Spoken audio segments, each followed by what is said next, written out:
It's time for this week's episode of Brandon Sports Talk, featuring in-depth interviews from those who are trending in the world of athletics. And now, here's the host of Brandon Sports Talk, Brandon Pate.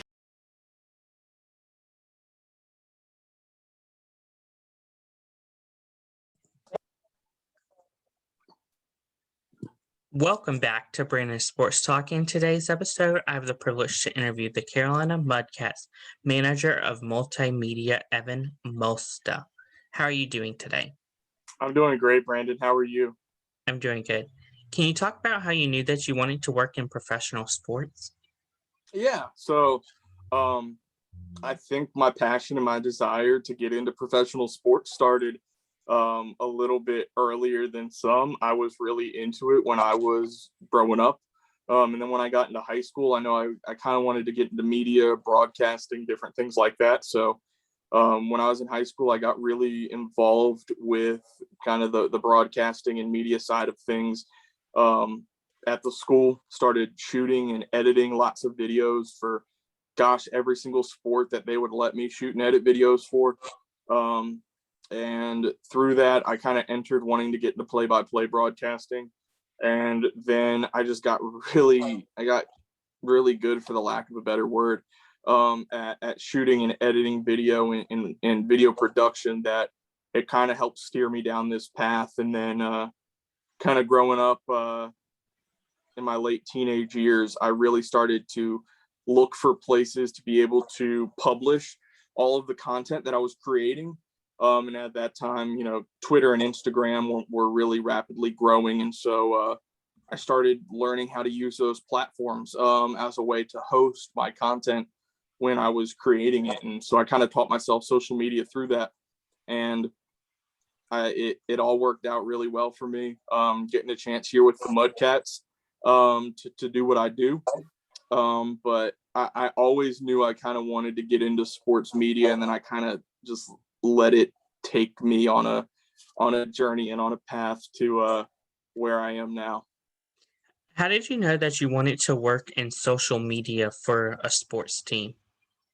I knew I wanted to work in social media when I was probably 18, 19 years old. I'd done it for a few years in high school, and felt like I was doing pretty well at it.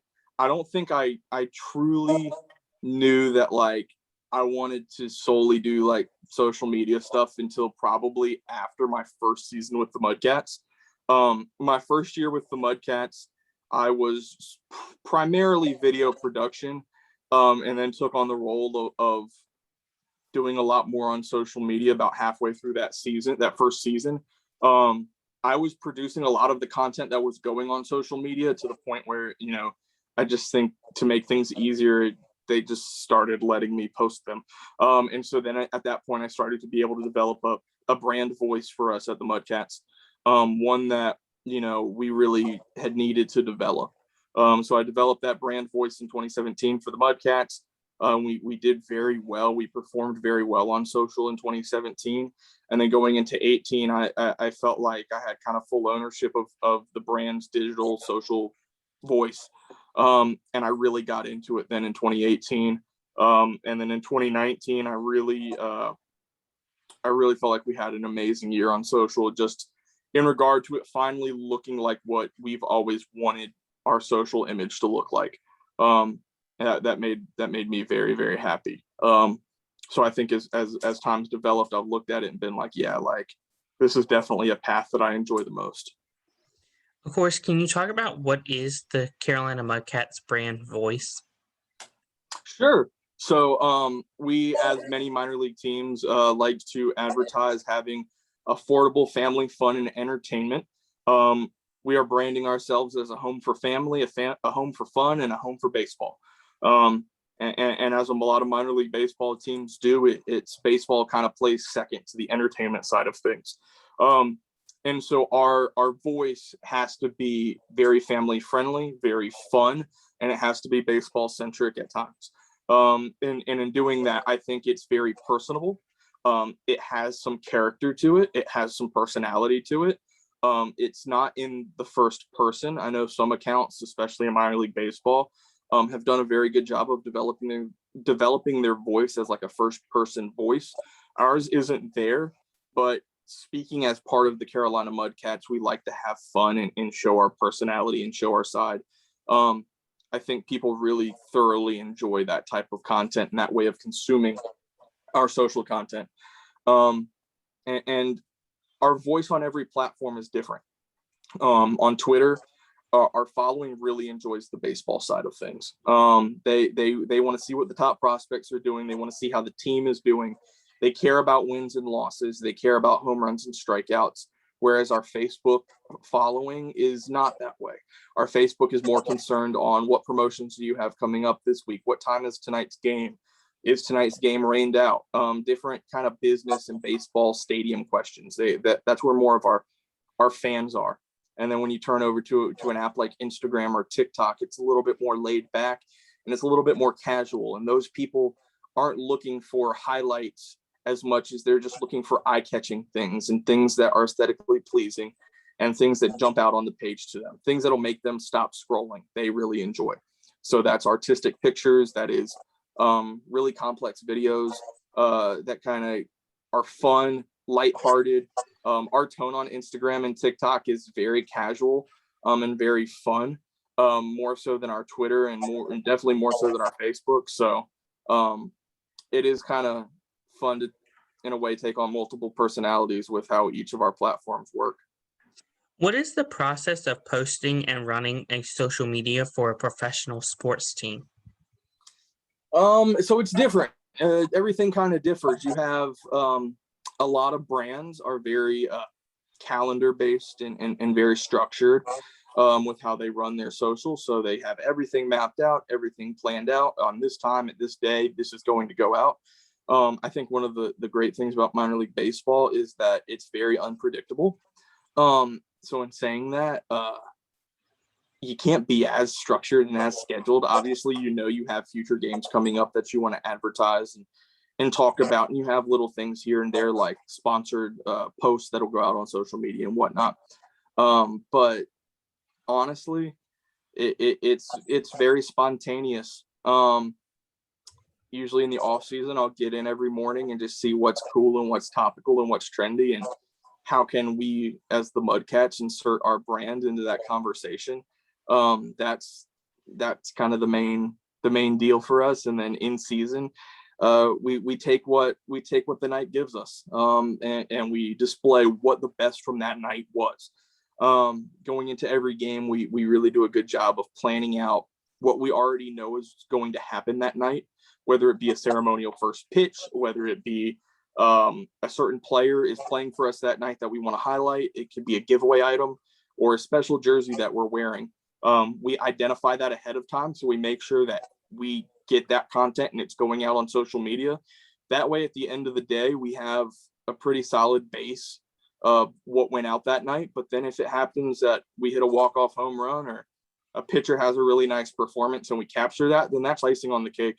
I do think some brands really rely heavily on the spontaneous stuff to happen, and some nights it's just not going to happen. I mean, last night we lost 13-3.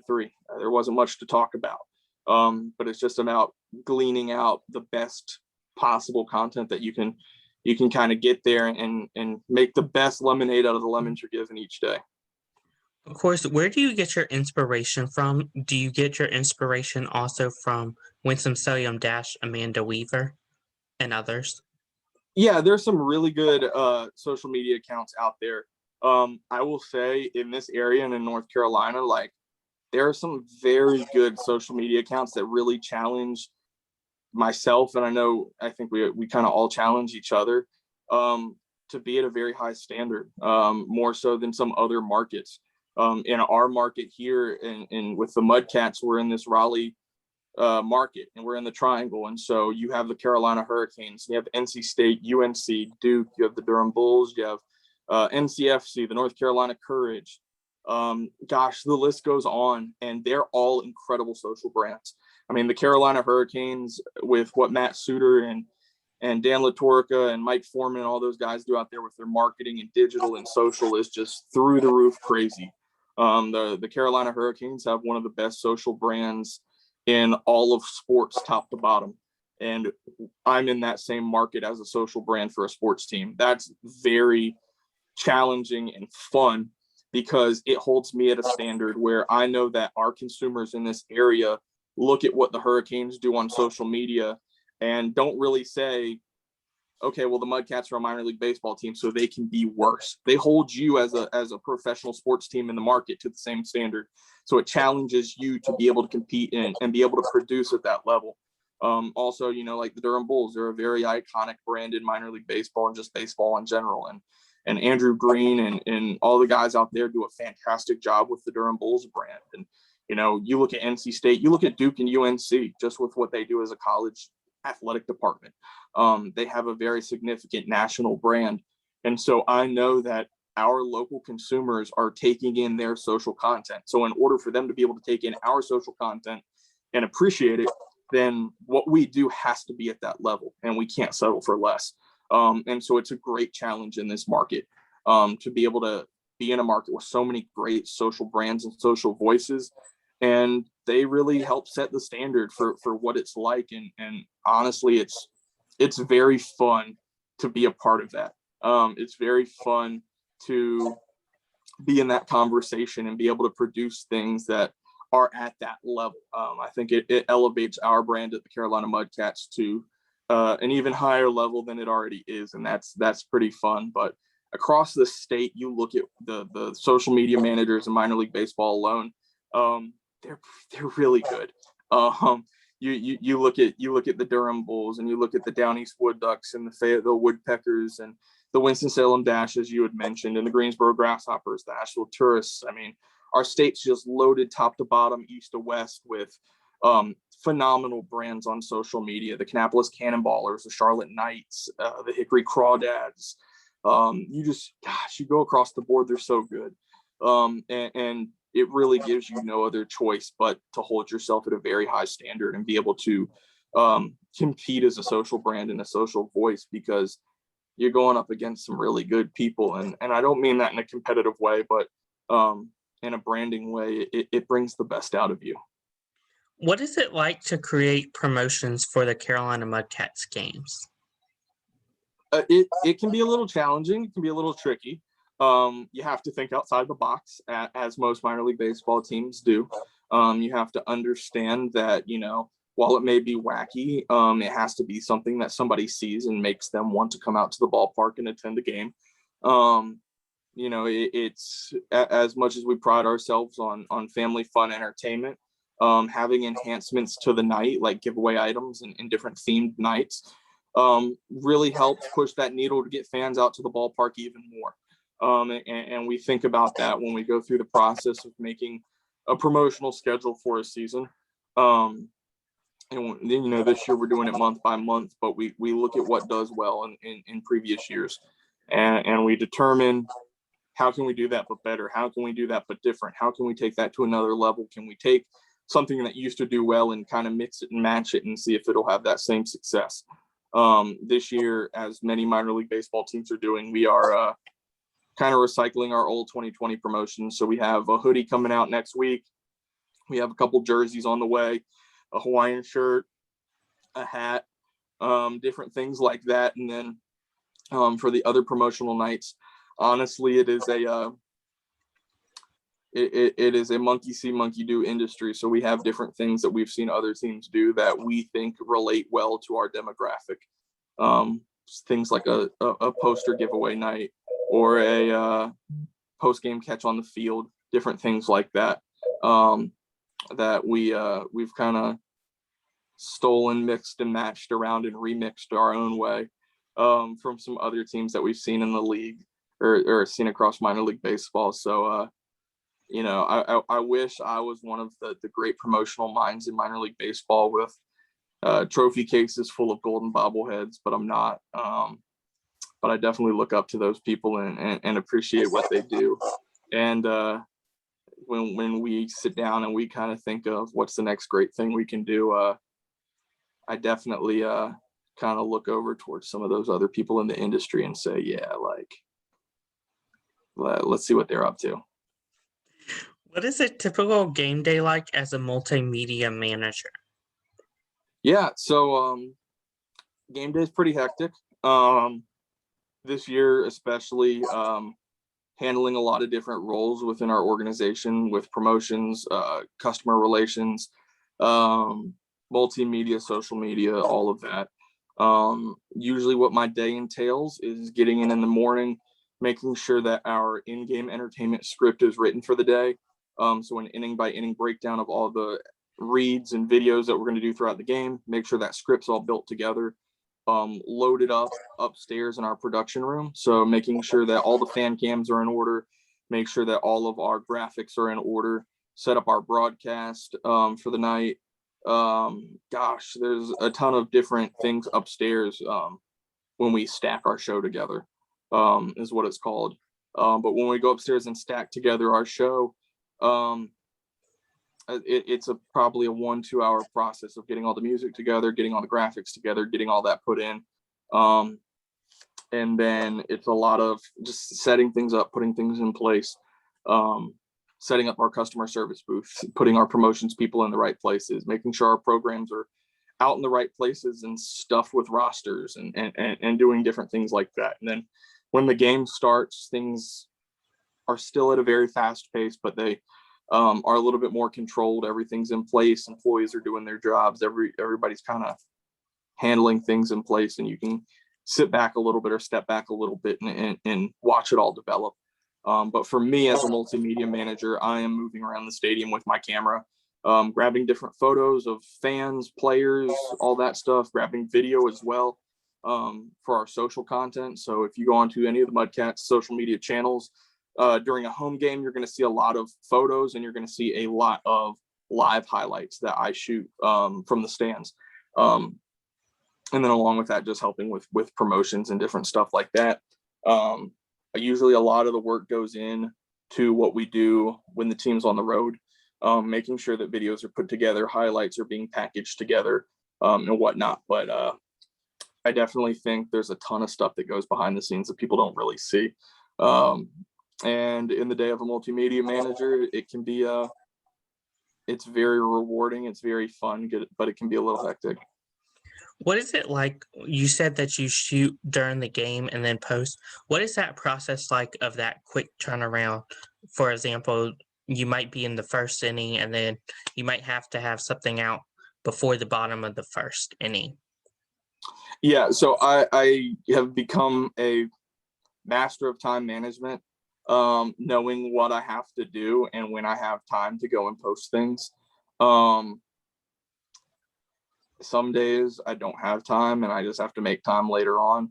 And then using our voice and our brand, make it look like it was just shot a couple minutes ago.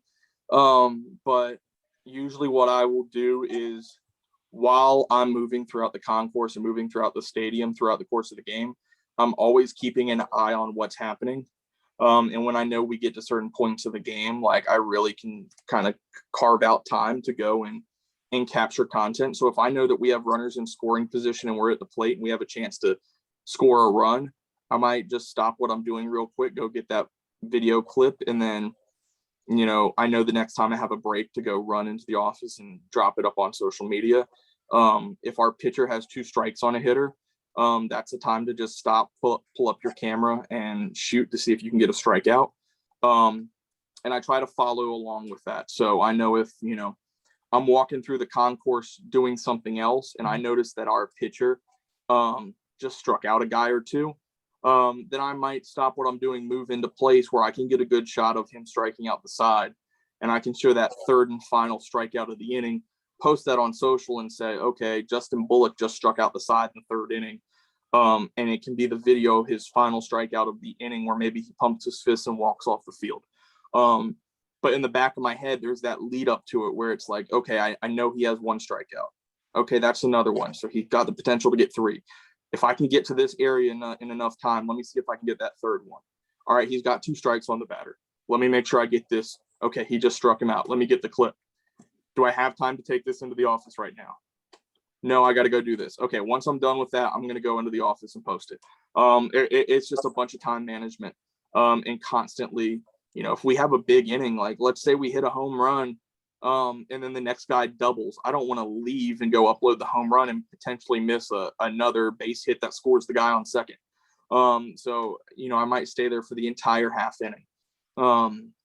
Different stuff like that. It's a process that you got to get the timing down on it. You got to figure out when you have time to do things. What is something that you learned now that you didn't know before running a social media for a sports team? I will say, like, even, I felt like I had a really good year in 2019, and here in 2020, like, I look back at what I did in 2019 was like, man, like, I thought I was good back then. Like, man, I wasn't even that good at what I was doing, like, knowing what I know now. But I think the biggest thing that I take from being a brands, especially at minor league baseball in a venue like we're in, is really putting a heavy emphasis on being able to create revenue when you can on social media, whether it's merchandise sales, ticket sales, concession sales, different things like that. While our social media can't directly sell tickets or can't directly sell merchandise, it's a very strong catalyst in helping do that. If a fan replies to something like, man, I really like the hat in that picture, then send them the link to the hat, like, and convince them to buy it right then on the spot. Little things like that can help the business. I think that's the one thing that over the years I've gotten better and better at as a social media manager, is thinking revenue first, cool stuff second. There's definitely a space for both to live. But more than ever, like, just thinking about when we sell our experience on social media, it's one thing to say, hey, look at this family having fun in our ballpark. It's another thing to say, hey, look at this family having fun at our ballpark. You can have this same fun if you click this link right here to buy tickets, or here's our phone number to buy tickets. We're at home next week and you can make these same memories that these people just made. That's very important. And I've kind of developed that and learned that over the years. What advice would you give somebody looking to run a sports social media and get into social media on the sports side? I'll be honest, in minor league baseball, a lot of people get tossed into it and then they just figure it out and learn it. Kind of like myself. But my biggest advice, honestly, is be well-rounded. Be able to do a lot of things with your social and with yourself as a professional.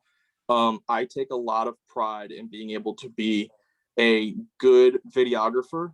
I can edit video, I can take photo, I can edit photo, I can write social copy, I can manage social media, I can post digital content, I can do, I do have experience doing play-by-play stuff. I have experience doing website stuff to a degree. I think at the Mudcats, I've been able to do a ton of different things. Don't just be good at one. It's great to be elite at one thing and know a couple other things here and there, but gosh, it's been such a blessing to be able to have multiple skills in this industry. And if you can do that, some people just want to settle on being one thing. The way this industry is moving, you need to be unique and be able to you need to be a Swiss Army knife. That's the best way to put it. You need to be able to bring a lot to the table. And that's definitely my biggest advice. That's great advice. Where can my listeners find you at on social media along with the Carolina Mudcats? Sure. So I'm on social media at Evan Moesta, EvanMoesta. I'm on Twitter and I'm on Instagram. And then you can follow the Mudcats at Carolina Mudcats on all social channels, Twitter, Instagram, Facebook, and TikTok. You can find us there, message us, interact with us. Don't pick on us about our record or any teams we're playing, please. But we have a really good time. I try to be as interactive as possible to the people who come across and like to have fun on social media. But that's where you can find us, carolinamudcats.com, and for tickets, 919-269-2287. Thank you again, Evan Moesta, for your interview, and best of luck in your future with the Carolina Mudcats running their social media. Thank you, Brandon. You can find Brandon Sports Talk on Facebook at Brandon Sports Talk, Instagram at Brandon Sports Talk, Twitter at Talk_Brandon, and you can find me on YouTube at Brandon Sports Talk. Don't forget to like, comment, and subscribe. Thank you again, Evan, for your interview, and best of luck. Thank you. You've been watching Brandon Sports Talk. Please feel free to like, share, and subscribe to Brandon Sports Talk on social media and on YouTube.